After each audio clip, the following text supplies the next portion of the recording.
मैं 14 साल की एक लड़की हूँ और मैं देखने में बेहद ही खूबसूरत हूँ। हर 10 दिन में मेरे शरीर के अलग अलग हिस्से से सुई निकलती थी। जब मेरे पापा डॉक्टर के पास लेकर गए तो हॉस्पिटल के बाहर बैठा हुआ फकीर ने कहा, इस लड़की के अंदर जिन्नात है। उस दिन के बाद से मेरे गांव में किसी की भी तबीयत खराब होती तो डॉक्टर के पास न जाकर मेरा हाथ चूमते थे। लोगों की भयंकर से भयंकर बीमारी भी ठीक हो जाती। मेरा नाम परी है। जब मेरा जन्म हुआ तो मैं देखने में बेहद ही खूबसूरत थी। पूरे हॉस्पिटल में हंगामा मच गया था कि फलाने की बेटी हुई है जो कि बेहद ही खूबसूरत है, बिल्कुल परी जैसी दिखती है, जिस कारण हॉस्पिटल में कोई भी आता तो मुझे देखकर ही जाता।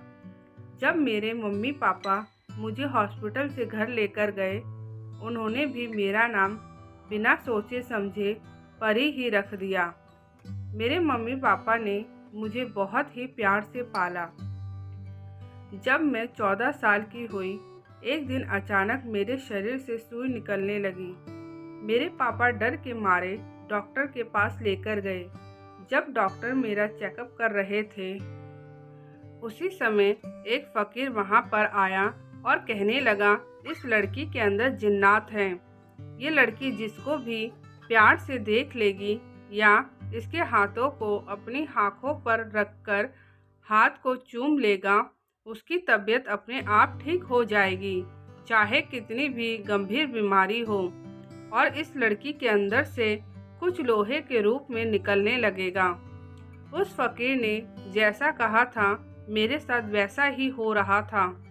मेरे शरीर के अंदर से लोहे के रूप में सुई निकल रही थी और जो भी मेरे पास आता, चाहे उसकी तबीयत कितनी भी खराब होती, मेरा हाथ चूमते ही उसकी तबीयत अपने आप ही ठीक हो जाती।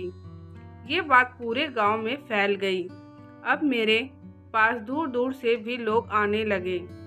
मेरे मम्मी पापा भी बहुत खुश होते कि मेरी बेटी के अंदर जिन्नात है और मेरी बेटी की वजह से हज़ारों लोगों की तबीयत ठीक हो रही है। मेरी जिन्नात वाली बात और सुई निकलने वाली बात आग की तरह फैलने लगी। धीरे धीरे ये बात गांव से बाहर भी निकलने लगी। जब न्यूज़ वालों तक ये बात पहुंची तो उन लोगों को इस बात पर यकीन नहीं हो रहा था।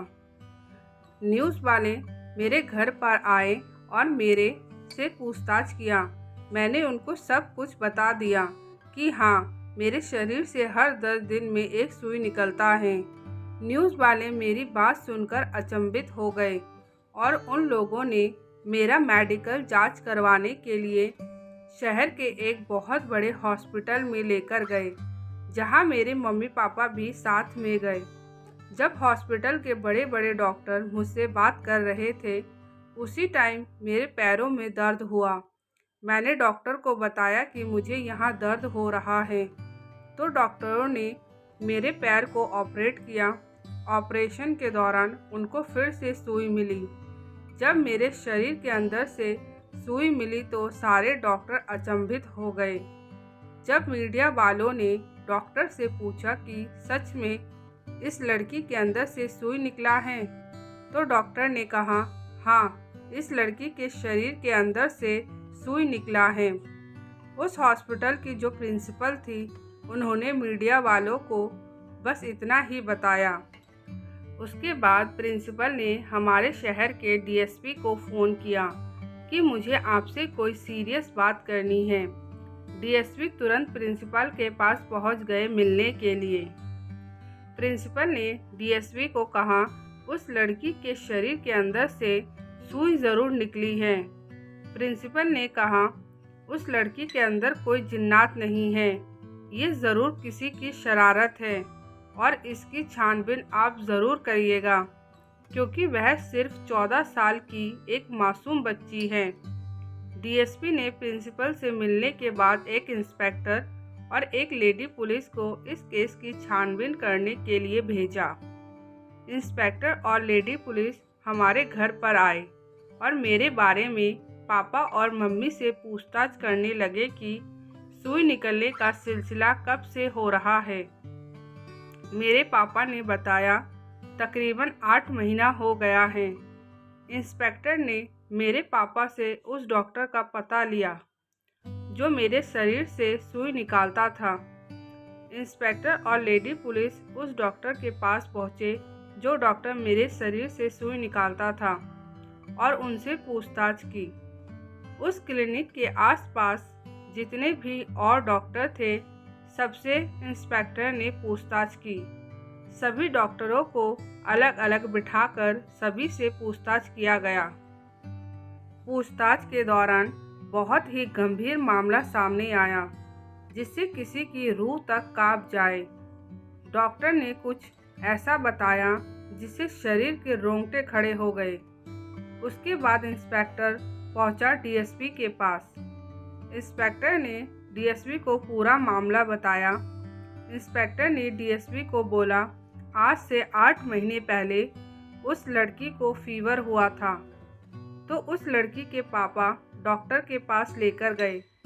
डॉक्टर ने जब परी को देखा तो उसको देखता ही रह गया और डॉक्टर के मन में गंदे गंदे विचार आने लगे। परी के पापा को बाहर बिठाया और परी को अंदर लेटाकर उसके शरीर के अलग अलग पार्ट को छूने लगा और परी से पूछा कि बेटा यहाँ दर्द तो नहीं हो रहा है, और कुछ टेस्ट लिखकर और दवाइयाँ देकर परी और उसके पापा को भेज दिया। जब बाप बेटी दोनों गुजरने लगे वहीं से एक फकीर निकला। उसने भी परी को देखकर यही कहा कि लड़की तो बेहद ही खूबसूरत है। फकीर की बात डॉक्टर ने भी सुन ली। डॉक्टर ने फकीर को कहा, इस लड़की को देखकर नीयत खराब हो रही है और इसके साथ कुछ करने को भी जी चाह रहा है। उन लोगों ने मिलकर एक प्लान बनाया कि ये लड़की अगली बार जब आएगी, फकीर बोला, तब मैं बोलूँगा कि इसके अंदर जिन्नात है और तुम चेक करने के दौरान इस लड़की के अंदर सुई रख देना। और उन दोनों ने ऐसा ही किया। परी जब अगली बार आई उसके पापा को दवाइयों का बहाना देकर भेज दिया और परी को बेहोश करके उसके साथ रेप किया। उसके बाद उस फकीर ने भी परी के साथ रेप किया और उसके बाद उसके शरीर के अंदर एक सुई रख दिया। जब तक उसके पापा आते वह दोनों अपना काम कर चुके होते थे। उसके बाद परी और परी के पापा को भेज दिया जाता था। सुई की वजह से परी को हर 10 दिन में दर्द होता था। परी के पापा परी को लेकर फिर से डॉक्टर के पास जाते। वह डॉक्टर अपना काम करके एक सुई निकालता और दूसरा सुई डाल देता। इसलिए परी को हर 10 दिन में दर्द होता था और डॉक्टर उसे बेहोश करके उसका रेप करके फिर उसके शरीर से एक सुई निकालता और दूसरा सुई डाल देता।